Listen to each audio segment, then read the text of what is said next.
বন্ধুরা, আবার সন্ধ্যায় আর একটি ব্যাচ উপস্থিত। ছবি তোলার সময় দাঁড়ানোর স্টাইলটাই আলাদা। একজন আসে, রাখি বাঁধে আর চলে যায়। কেউ কেউ বাড়িতে বানানো মিষ্টি নিয়ে এসেছে, আবার কেউ বা পায়েস। আমি কিছু মিষ্টি আনিয়ে রেখেছিলাম, যেটা ওদের দিলাম। ওরা খেলো। ওদের আবার একটা দাবি উঠলো, সেটা হলো ফুচকা খাবে।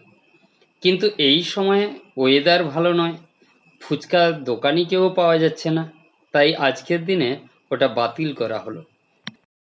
এদের এই আন্তরিকতা আমার মনকে মুগ্ধ করে তোলে।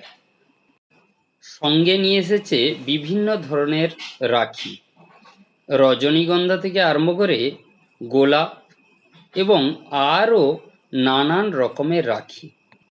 আজ আমি ওদের ভালোবাসার অত্যাচারে অত্যাচারিত।